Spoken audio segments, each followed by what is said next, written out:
I'm Sarah Johnson and I'm 22 years old. Today I'm sitting in my dorm room at Johns Hopkins University where I'm finishing my medical engineering degree on a full scholarship that pays for everything, my classes, my books, and even gives me money every month. 4 years ago, I never thought I'd be here, especially not after that terrible afternoon when I found out my college savings had been spent on my brother's fancy wedding. I still remember how my hands shook as I looked at those bank papers. Watching years of my parents' promises disappear right in front of me, growing up, Jake and I were pretty close even though he was 4 years older than me. He would let me hang out with his friends when other big brothers would have been annoyed by their little sister, and he stood up for me when kids at school were mean. But our parents always made it clear who was the favorite child.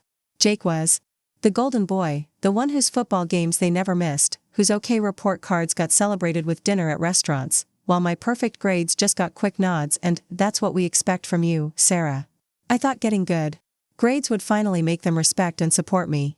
I believed them when they said they were saving money for my education, when they called it Sarah's Future Fund and made a big deal about putting money in on my birthdays. I trusted them when they said my future was safe. I had no idea they thought of that money as theirs to use whenever something more important came up. And to them, Jake's wedding was way more important than my education. They thought without their money I'd have no choice but to go somewhere cheaper, maybe community college or a state school if I was lucky. They thought I'd need them forever. Thankful for whatever little help they decided to give me. They were wrong, really, really wrong. This is the story of how I went from having my future stolen to making one so amazing they couldn't ignore it, even though they definitely tried to take credit for it later. I grew up in a regular neighborhood in suburban Pennsylvania in a 4-bedroom house with a big backyard and a tire swing my dad put up for Jake when he was 6. Our family looked perfect from the outside, a hardworking father who ran a bank branch, mother who worked part-time as a dental assistant, athletic older brother, and a smart younger daughter. But inside those walls, it was really clear from my earliest memories, Jake was my dad's mini-me, his golden boy, the son who would carry on the Johnson name and make him proud. I was the afterthought, the daughter they hadn't planned for but got anyway. Saturday mornings were for Dad and Jake's fishing trips or baseball practices while I stayed home with Mom, who always reminded me how I should be thankful that I at least had a brother who would take care of me. In elementary school, when Jake had trouble with math and reading, my parents hired tutors and spent hours helping him with homework.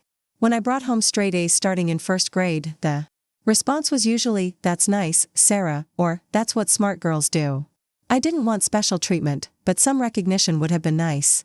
The funny thing was, Jake got all this help even though his grades were just okay, while I got almost no support even though I was doing great. The summer I turned 10. My parents made a big deal at my birthday dinner about starting Sarah's Future Fund. My dad explained how they'd be saving for my college education since smart girls like you will go to expensive schools. It was the first time I felt like they really saw me.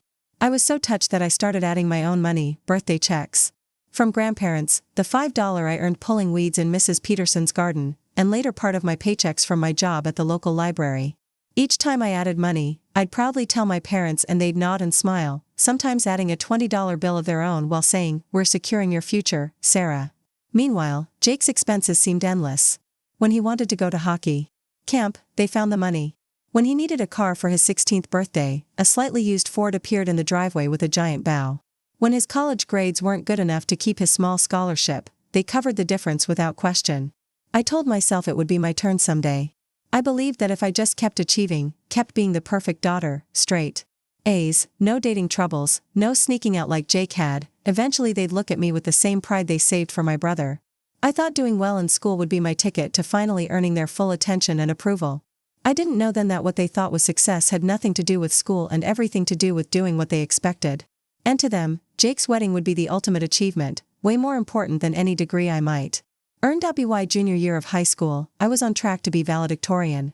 My GPA was perfect, I was taking every AP class available, and I'd already scored in the top percentile on my SAT. Teachers were starting to pull me aside to talk about my bright future and unlimited potential.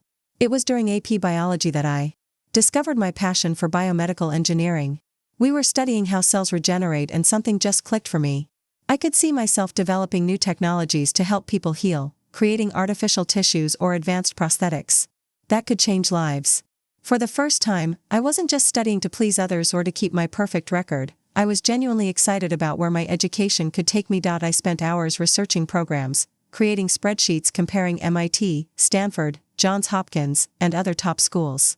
I'd sit at the kitchen table with my laptop, occasionally sharing fascinating facts about cutting-edge research or breakthrough technologies with my parents, who would nod without really listening before changing the subject to Jake's new job at the insurance company or his girlfriend Emma, whom they loved. Emma came from the kind of family my parents desperately wanted to be connected with. Her father owned a successful construction company, her mother was on the hospital board, they belonged to the country club. When Jake announced their engagement during his senior year of college, my parents were over the moon. "This is the best thing that could happen to our family," my mother gushed while my father clapped Jake on the back so hard he nearly knocked him over. I was happy for my brother, truly I was, but I couldn't help noticing how my parents never reacted that way to any of my achievements. Mrs. Collins, my guidance counselor, became my biggest supporter. She saw my potential and encouraged me to aim high, telling me that with my grades and test scores, scholarships were definitely possible. "Don't limit yourself, Sarah," she'd say. "You have what it takes to go anywhere you want." Still, I knew the reality of paying for an elite education. Even with scholarships, there would be gaps, which is why my college fund was so important. One evening I overheard my parents in the kitchen discussing wedding costs. "We could use part of Sarah's college fund," my mother suggested in a quiet voice. "She'll get scholarships anyway, and we can replace it before she needs it." My father's response made my blood run cold. "It's not like she's going to those fancy schools she keeps talking about. State college is good enough and much more practical." The next day was my regional science fair where my project on targeted drug delivery systems was competing for top honors. I won first place, which qualified me for the state competition. A huge accomplishment that could strengthen my college applications. My parents weren't there to see it. They had gone with Jake and Emma to tour potential wedding venues. When I showed them my medal and certificate at dinner, my mother said, "That's nice, honey," before immediately launching into excited chatter about the beautiful estate they'd visited where Jake and Emma could have the perfect spring wedding. I tried multiple times to discuss my college plans with them directly. "I need to know exactly what financial support I can count on," I explained as calmly as possible. "The applications ask for this information and I need to be strategic about financial aid." My father would wave his hand dismissively. "Don't worry about all that now. We've been saving for years. When the time comes, we'll figure it out." But as my senior year approached and Jake's wedding plans became increasingly fancy, a knot of worry grew in my stomach.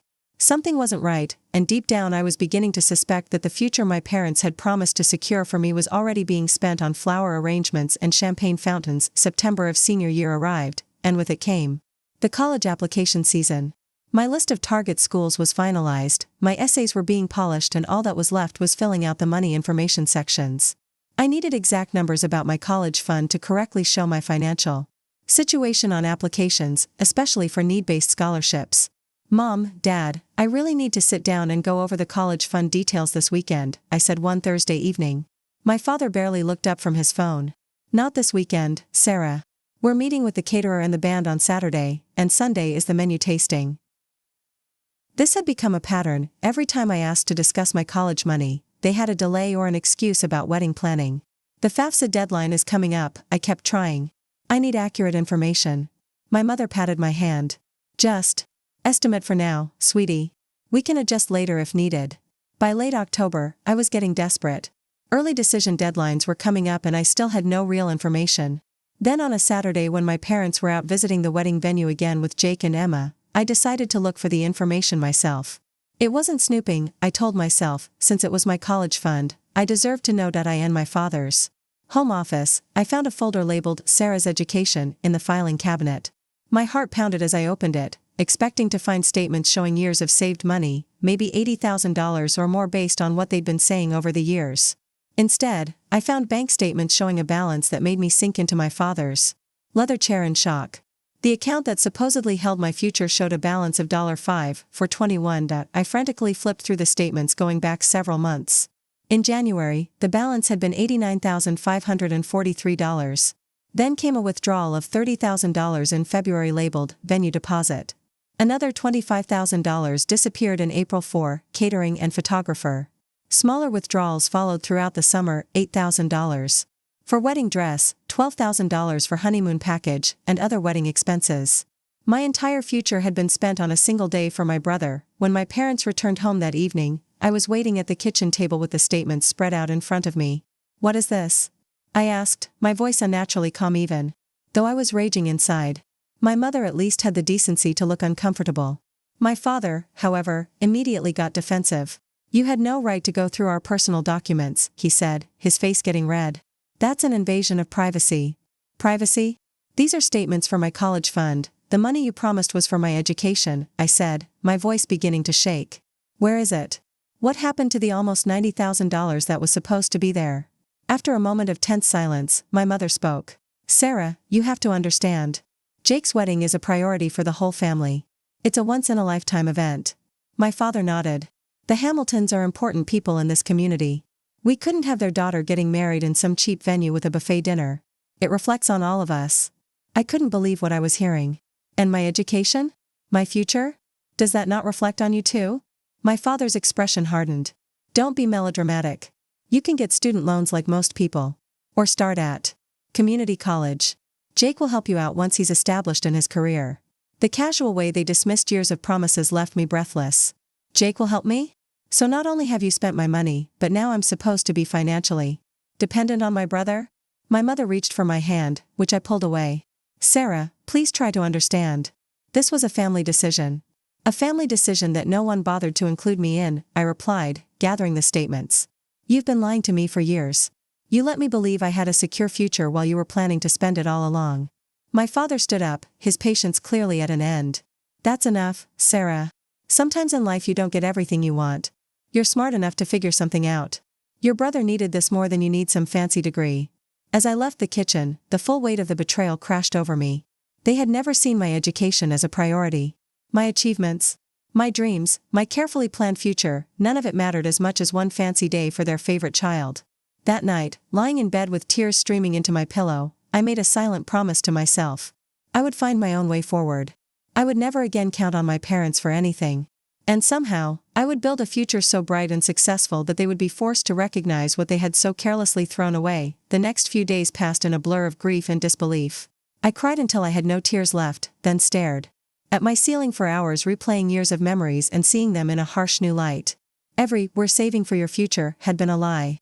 Every "don't worry, we've got you covered" had been empty. Sleep became impossible and food tasteless. I went through the motions at school, keeping up my appearance of the perfect student while inside I felt like I was drowning. On the fourth day after my discovery, I made an appointment with Mrs. Collins. I needed guidance from someone who actually cared about my future. When I told her everything, she listened without interrupting, her expression growing more and more concerned. When I finished, she leaned forward and said something I'll never forget. Sarah, what your parents did was wrong. But it doesn't have to define your future. This is a setback, not the end of your dreams. We spent the next 2 hours developing a complete plan. The timing was challenging, many scholarship deadlines had already passed, and the most prestigious full-ride opportunities typically required months of preparation. We're going to have to work twice as hard now, Mrs. Collins said, pulling out a calendar. You'll need perfect SAT scores, not just excellent ones. Your personal essays will need to be compelling enough to stand out among thousands. And we'll need to find you additional extracurriculars that showcase your commitment to biomedical engineering. I threw myself into SAT prep with an intensity that bordered on obsession, studying until my eyes burned each night. My practice scores were already in the top percentile, but I needed perfection. I couldn't afford even a single missed question. Maintaining my valedictorian status wasn't enough anymore. I needed to take my academic achievements to another level. Through Mrs. Collins, I connected with Dr. Patel, a professor at the local community college who was doing research on biodegradable polymers for medical applications. I offered to volunteer in his lab after school and on weekends, earning a research assistant position that would strengthen my applications. I also began volunteering at the hospital on Sundays, shadowing nurses and doctors in various departments, gaining valuable healthcare exposure that would support my biomedical engineering goals. At home, I pretended I had accepted my situation. When my parents mentioned community college options or suggested I look into less expensive state schools, I nodded without really agreeing. I'm considering all my options, I would say before going back to my room to work on scholarship applications. I applied to 12 schools with strong financial aid programs, carefully crafting each application to highlight different aspects of my achievements and goals. I wrote and rewrote my personal essays dozens of times, each version more compelling than the last. I got glowing recommendation letters from teachers, Dr. Patel, and even the hospital's chief of surgery who had been impressed by my questions. During a shadowing session, all of this I kept secret from my family. They were too busy with wedding preparations to notice the late nights, the weekends spent in the lab instead of at home, the steady stream of official-looking mail that I intercepted. before they could see it. My mother occasionally asked if I was making progress on my college plans, clearly expecting me to settle for something modest and local. Yes, I'm figuring things out, I would reply, the partial truth burning in my throat. As Jake's wedding drew closer, the emotional distance between my parents and me grew wider. I stopped sharing my thoughts, my achievements, my daily experiences with them. I smiled when appropriate, answered questions when asked, and otherwise lived like a ghost. In my own home, counting down the days until I could escape. The hurt never lessened, but my determination grew stronger with each passing day. Every time I overheard a conversation about the wedding flowers costing more than expected or the premium open bar package being absolutely necessary, I channeled my anger into another hour of studying, another scholarship application, another step toward independence. My parents had taken my financial security, but they couldn't take my intelligence, my work ethic, or my resolve to create a future entirely of my own making. The 6 months leading up to Jake and Emma's wedding were filled with endless planning sessions, tastings, fittings, and family discussions that always left me out but required me to be there. "Sarah, you'll need to come for your bridesmaid dress fitting this Saturday," my mother announced one evening, not as a request but as an order. "I have a research session with Dr. Patel that day," I replied, keeping my voice neutral even though I was frustrated inside. My mother's expression hardened. "This is your brother's wedding, Sarah. Your dress needs to be fitted. The research can wait." I sat through that fitting and countless other wedding-related activities with a fake smile, mentally calculating how each expense translated to lost tuition. The bridesmaids' dresses alone cost $420 each, almost half a credit hour at some state schools. The custom-designed wedding cake, that was a semester's worth of textbooks. The luxury venue with its perfect gardens and crystal chandeliers. That could have covered a year of room and board. Every time the wedding planner mentioned a necessary upgrade or Emma's mother insisted on something extra that my parents quickly agreed to, I felt physically sick. One night after a particularly fancy pre-wedding dinner where my parents spent over $1,000 on wine alone, I finally managed to get Jake alone. We stood on the restaurant's outdoor patio, the cool evening air a relief after the suffocating atmosphere inside. "Jake, do you know where the money for all this is coming from?" I asked quietly, watching his expression carefully. He looked uncomfortable, avoiding my eyes. "Mom and Dad said they've been saving for a long time for this." "They've been saving for my college education," I said, the words bitter on my tongue. "They emptied my college fund for your wedding. Nearly $90,000 gone." Jake's face went pale. But his response disappointed me deeply. "Sarah, I'm sorry, but that's between you and them.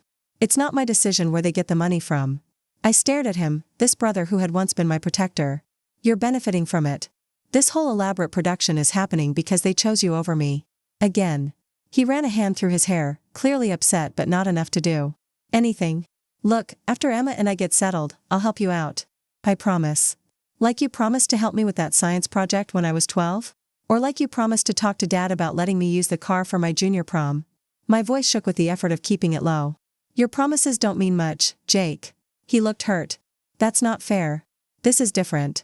"You're right. This is my entire future we're talking about, not some school project. But you're still choosing the path of least resistance." I turned to go back inside, then paused. "By the way, I don't want your money. I don't want to be dependent on anyone in this family ever again." The day before the wedding brought everything to a boiling point. I was helping arrange welcome bags in the hotel suite when my mother criticized my attitude for the dozenth time that week. "Sarah, I don't understand why you can't just be happy for your brother. This constant cloud of negativity is affecting everyone." Something in me snapped. Maybe I'd be happier if my parents hadn't stolen my future to pay for centerpieces and monogrammed napkins. The suite went silent. My father set down the bag he was holding and turned to me, his face flushed with anger.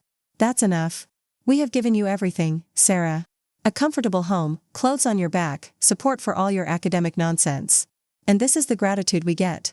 My mother joined in, her voice tight with controlled emotion. "We raised you better than this. You should be grateful for what you have instead of being jealous of your brother's happiness." I laughed, a hollow sound that surprised even me. Grateful? For what exactly? For the lies about saving for my education? For always making me feel second best? For stealing my college fund without even having the decency to tell me? My father pointed toward the door. "Either adjust your attitude right now or leave. We won't have you ruining this weekend for everyone with your selfishness." I looked between them, these people who were supposed to love me unconditionally, and saw nothing but annoyance that I had dared to inconvenience them with my valid feelings. "I'll be at the wedding," I said quietly. "I'll smile for the photos." I'll give the toast I wrote.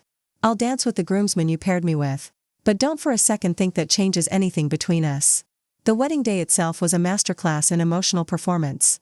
I helped Emma with her veil, smiled in countless photographs, and stood obediently at the altar while internally adding up the cost of every flower arrangement and string quartet musician. During the reception, I watched my parents work the room, basking in compliments about the magical event they had created. My father's toast to the couple went on for nearly 10 minutes, filled with emotional stories about Jake's childhood achievements and his bright future with his beautiful bride. When he mentioned how proud he was of both my children, it was, with barely a glance in my direction, a token acknowledgement that felt worse than being forgotten entirely. The breaking point came during the dessert course when I overheard my mother talking to my Aunt Susan at the next table. "What about Sarah's college plans?" Susan asked. "She's such a smart girl. I always thought she'd go somewhere prestigious." My mother lowered her voice, but not enough. "She'll be attending community college in the fall. Between us, she didn't try hard enough for scholarships. We told her she needed to apply early, but you know how teenagers are, always thinking there's plenty of time until suddenly there isn't." I sat frozen, fork suspended midway to my mouth, as my mother rewrote history to make my predicament my own fault. In that moment, something crystallized within me. This wasn't just about money. This was about a lifetime of being devalued, dismissed, and now deliberately misrepresented. As I looked around at the fancy reception, the ice sculpture catching the light, the tower of champagne glasses, the guest favors that cost more than a week's groceries, I made a promise to myself. I would not only succeed despite them, I would succeed in a way so undeniable that they could never rewrite that narrative. And I would do it completely on my own terms. January brought a flurry of early action responses. Acceptances from good schools arrived, but with financial aid packages that fell far short of what I needed. "Congratulations on your acceptance. To University of Pennsylvania," one letter read, offering me a $12,000 annual scholarship that would barely dent the $60,000 yearly cost of attendance. Similar scenarios played out with other universities, academic acceptances paired with financial impossibilities. My carefully hidden hope began to fray around the edges. Jake and Emma had returned from their 3-week European honeymoon full of stories about Parisian cafes and Mediterranean cruises. Not once did Jake mention his promise to help with my education. When he and Emma purchased a new construction home in an upscale neighborhood with generous help from both sets of parents, as my mother proudly told anyone who would listen, I knew for certain that any assistance from that quarter was a fantasy. By February, I had nearly resigned myself to the community college path, telling myself that maybe I could transfer after 2 years if I could save enough from working full-time alongside my studies. Then one ordinary Tuesday, an email notification changed everything. "Dear Miss Johnson, we are happy to tell you that you have been chosen as a finalist for the Johns Hopkins Hodson Trust Scholarship. This is a full tuition award given to outstanding students who show both great grades and real financial need." The email invited me to a tough 2-day interview process in Baltimore the next weekend.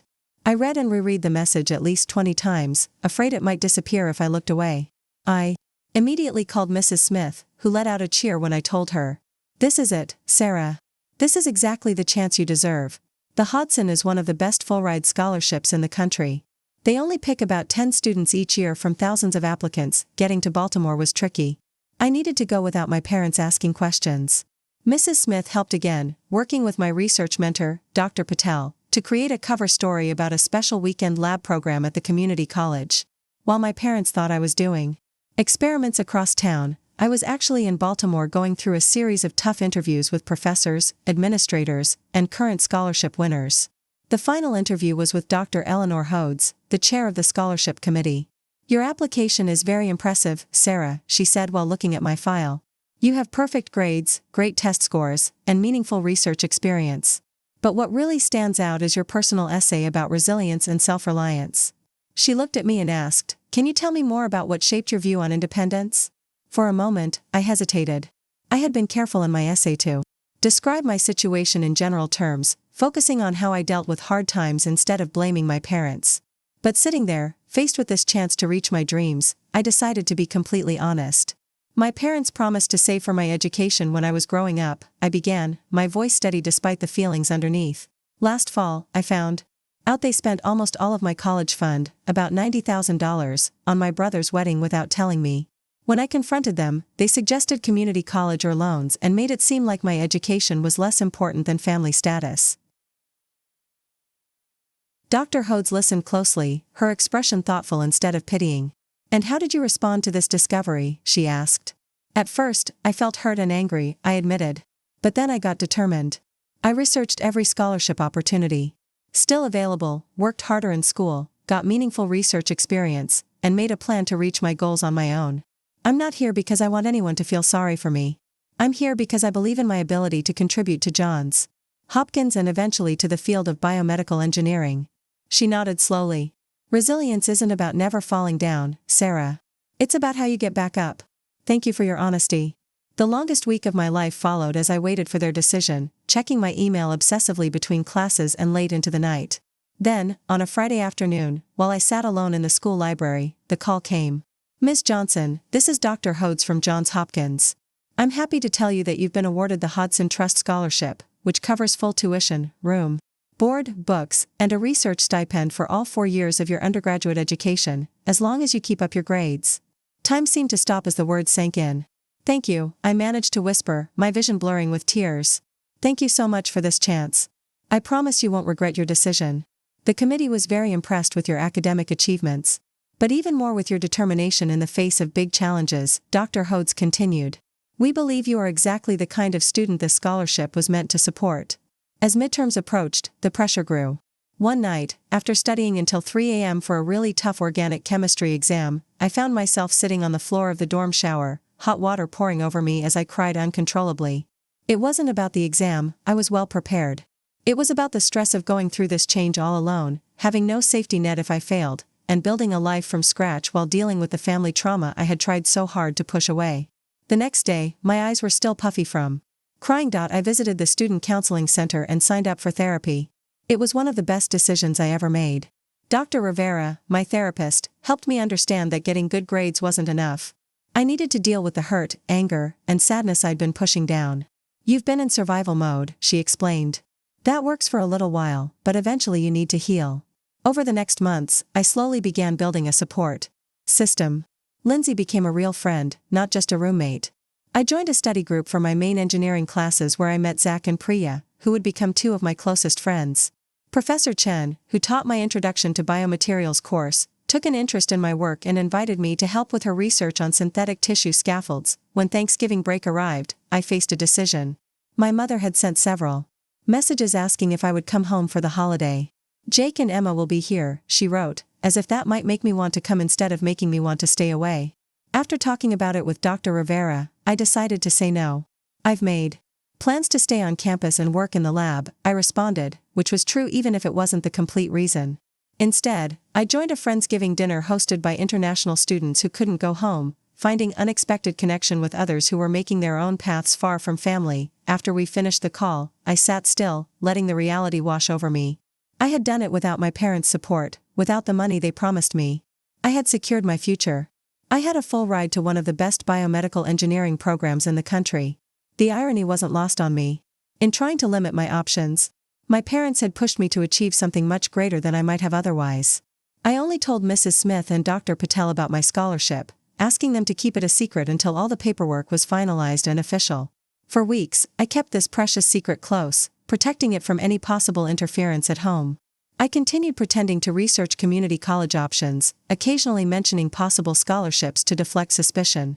My parents, busy with Jake and Emma's housewarming party, barely noticed my comments. The final confirmation from Johns Hopkins arrived in late March.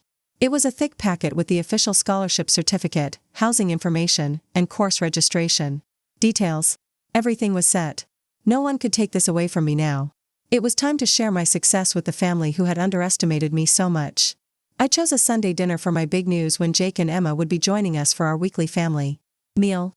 I wanted witnesses to stop any attempts to change what would happen next. I had been unusually quiet all day, helping my mother prepare the roast and set the table without my usual polite detachment. She noticed and commented that it was nice to see me participating in family activities again. If only she knew. We were midway through the main course, my father talking about a promotion at work, when I took a brief pause in the conversation. "I have some news to share," I said, my heart pounding but my voice steady. 4 pairs of eyes turned to me with different levels of interest. "I've decided where I'll be going to college in the fall." My mother set down her fork. "Sarah, we've talked about this. Community college is the sensible option for your first 2 years. Maybe after that, if your grades are good and you've saved I'll be attending Johns Hopkins University, I interrupted, taking a sip of water to hide my shaking hands. I've been awarded the Hodson Trust Scholarship. It covers everything: tuition, room and board, books, plus a research stipend. It's worth over $300,000 over 4 years. The stunned silence was everything I had imagined and more. My father recovered. First, his expression quickly changing from shock to something like calculation. Well, that's wonderful news, Sarah. I always knew you could do it if you applied yourself. My mother nodded enthusiastically, reaching over to squeeze my hand. We're so proud of you, sweetheart. Johns Hopkins, that's one of your dream schools. All your hard work paid off. The speed with which they changed from dismissing my dreams to taking credit for my success was amazing. Jake looked genuinely happy, if a bit confused by the sudden news. Congratulations, Sarah. That's incredible. Emma smiled politely, though I could see her mentally recalculating her view of family dynamics. When did all this happen? My father asked, his tone suggesting he was a bit hurt to have been left out of the process. How did we not know you were applying for such a prestigious scholarship? I met his gaze directly. I started the process. After finding out you spent my college fund on Jake's wedding. I didn't tell you because, honestly, I didn't trust you to support my efforts. The temperature in the room seemed to drop several degrees. My mother's smile faded. Sarah, that's not fair. We've always supported your education. No, I replied calmly. You supported the idea of my education as long as it didn't compete with Jake's needs or wants. When it came to real financial support, the support you promised me for years, you chose his wedding over my future. My father's face turned red. We've been through this. Sometimes families have to make tough decisions about priorities. And I was never a priority, I finished for him. I understand that now, which is why I made sure my future was secured in a way you couldn't touch or take away. Jake shifted uncomfortably in his seat. Sarah, I don't think that's entirely. Did you know they spent my college fund on your wedding? I asked him directly. His silence and averted eyes told me everything. You did know, and you went along with it even after I confronted you. It wasn't my place to tell them how to spend their money, he mumbled. It wasn't their money, I said, my composure finally cracking. It was promised to me. Some of it was literally my money, birthday gifts, summer job earnings. They let me believe I was securing my future when they never intended to follow through. My mother dabbed at her eyes with her napkin. Sarah, please, we can talk about this privately later. There's no need to upset everyone's dinner. There won't be a later discussion, I told her. I'm telling you now that I've accepted the scholarship. I'll be moving to Baltimore in August. I've already arranged summer housing near campus so I can start in the research lab early. My father frowned. That's ridiculous. You should live at home until you leave for school. Save your money. I'm not staying here, I said simply. I've made other arrangements. With what money? He demanded. I've been saving from my library job, I explained. And the scholarship includes a summer stipend since I'll be working in the biomedical engineering lab. My parents remained more problematic, still going back and forth between attempts at reconciliation and subtle blame for the distance between us. I maintained limited contact, responding to messages when I felt emotionally ready to do so but not starting communication or accepting invitations to visit. Dr. Rivera helped me understand that this wasn't about holding a grudge.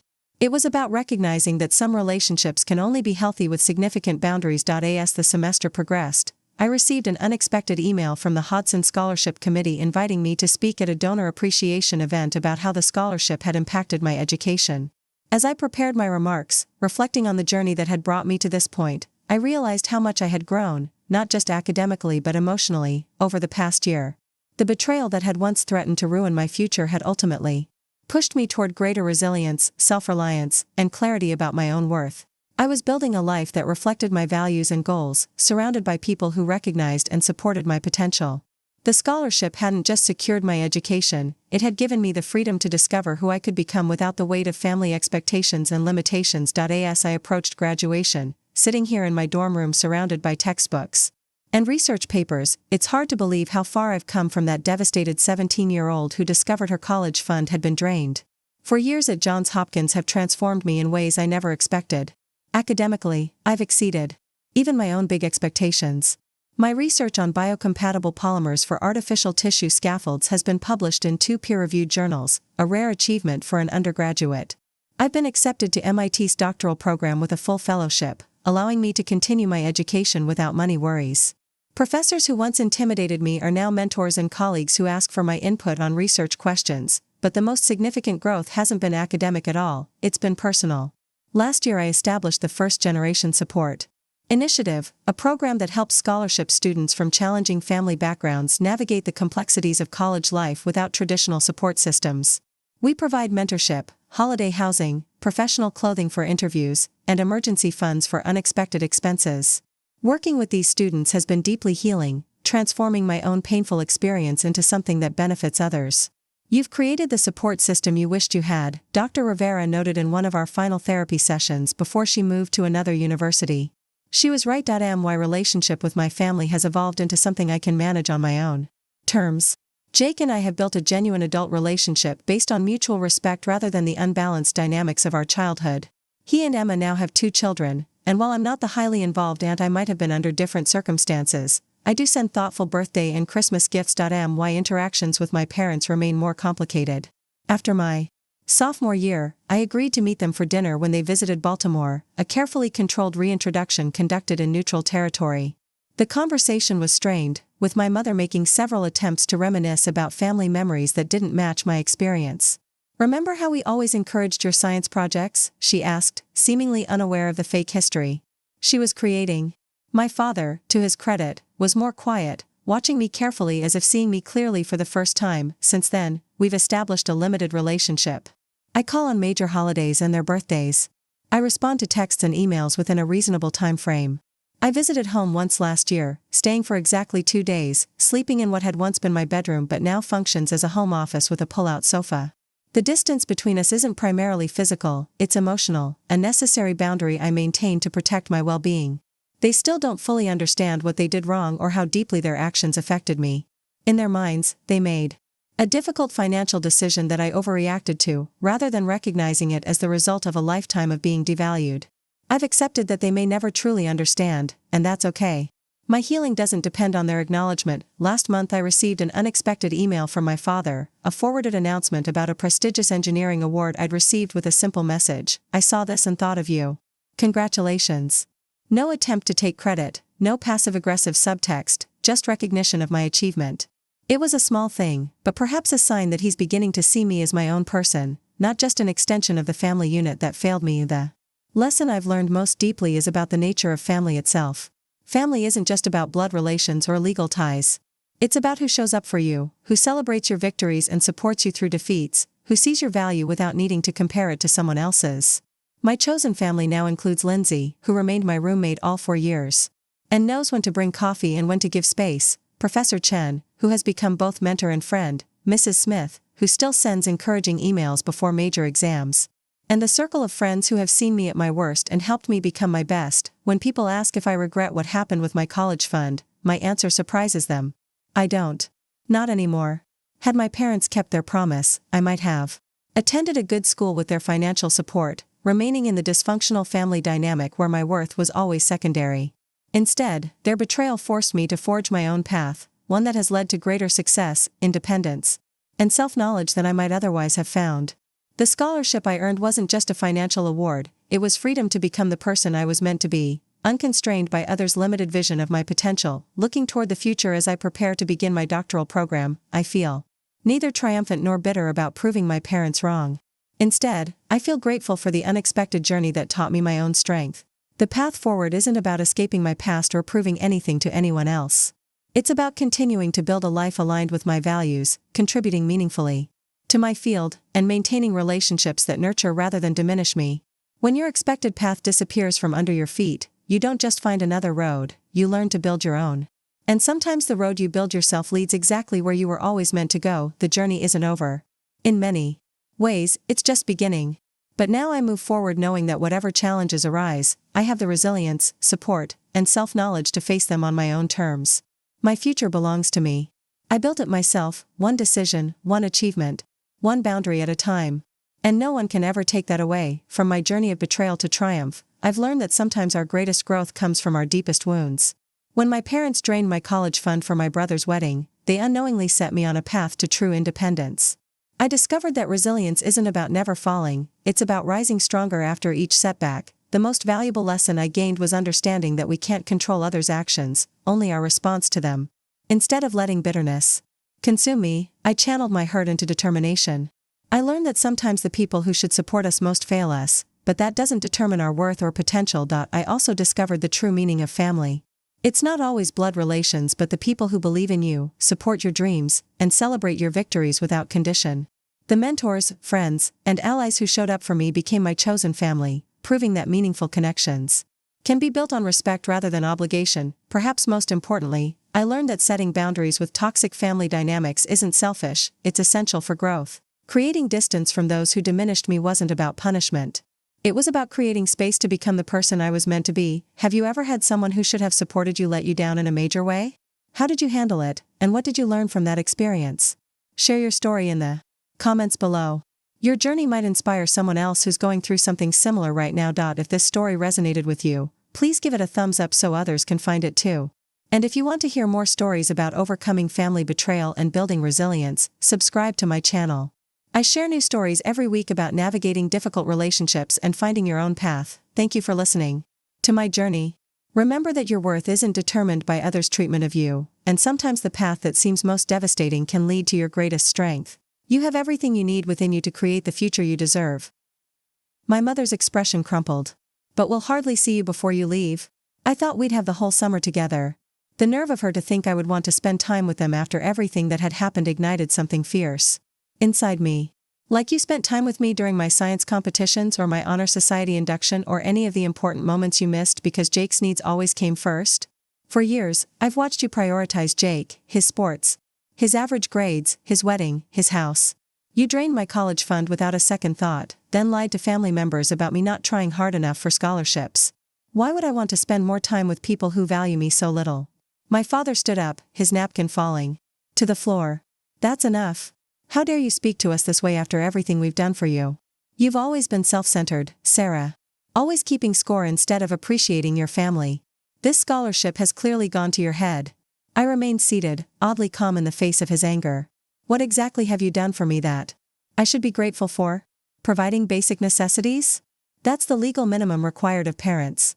Supporting my academic nonsense, as you called it? You've barely acknowledged my achievements. Saving for my education? We both know how that turned out. My mother was openly crying now. Sarah, please. We love you. We've always wanted the best for you. The best for me was the future you promised me, then stole, I replied, my voice softening slightly at her tears. I secured that future myself. No thanks to either of you. I stood up, suddenly tired from the confrontation. I'm staying with Charlotte until graduation. Her parents have offered me their guest room. Charlotte had been my best friend since elementary school, and her parents had always treated me like a second daughter. My father's face darkened further. You most certainly are not. You're 17, and you'll stay in this house until you're legally an adult. I turned 18 last month, I reminded him. My birthday dinner? You both left early for Jake and Emma's housewarming party. I picked up my purse from the back of my chair. I packed my essential things this morning while you were at church. I'll come back for the rest when you're at work this week.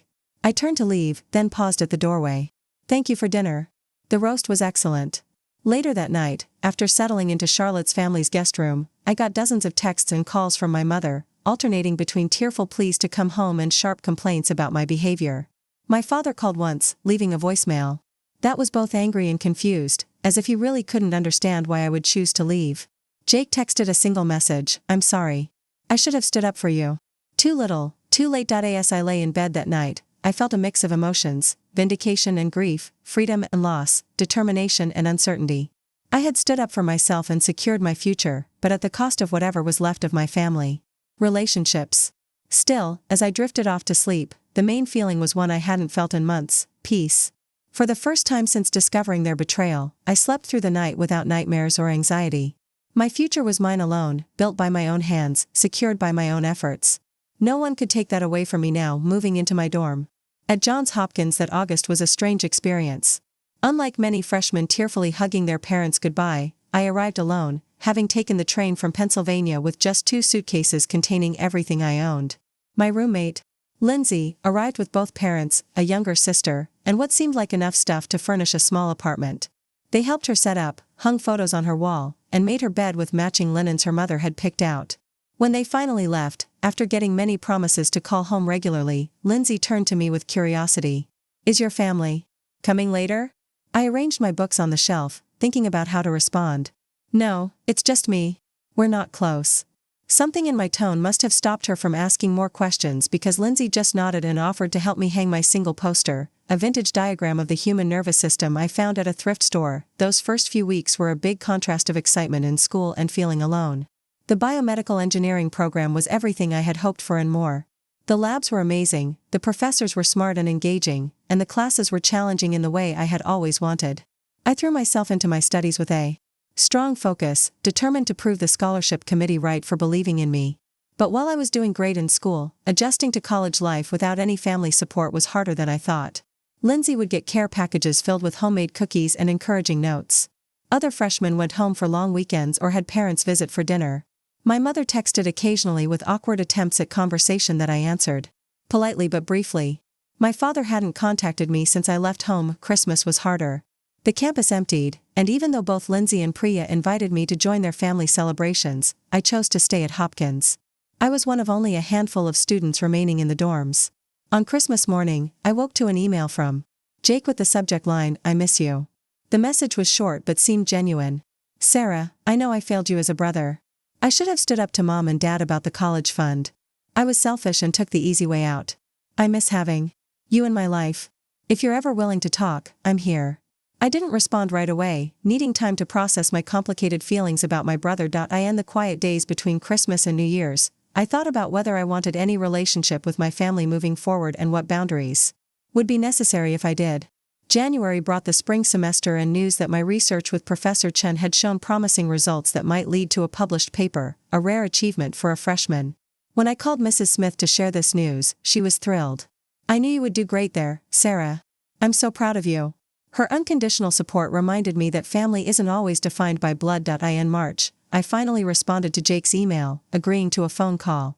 The conversation was awkward at first but gradually became more natural as he updated me on his life and asked thoughtful questions about my studies. "I told mom and dad they were wrong about you," he said near the end of our call. "I told them they should be proud of what you've accomplished instead of being hurt that you did it without them." I appreciated his support even if it came late. "I'm not trying to punish them," I explained. "I'm protecting myself while I build a life that's mine." We ended the call with a tentative plan to talk again the following month, a small step toward redefining our relationship as adults rather than as the golden son and afterthought daughter. When summer arrived, I was offered a prestigious research position in Professor Chen's lab, a paid opportunity that would strengthen my resume and allow me to stay in Baltimore. My parents learned about this through Jake and sent a joint email congratulating me and suggesting they visit campus to see where you're living and meet your professors. I politely said no, not yet ready for that step. My mother responded with hurt accusations about me shutting them out, while my father sent a separate message about how I was still punishing them for one mistake. Through therapy, I had learned to recognize these tactics, the guilt trips, making the harm seem smaller than it was, the refusal to truly acknowledge the pattern of favoritism that had defined my childhood. I didn't engage with their defensiveness.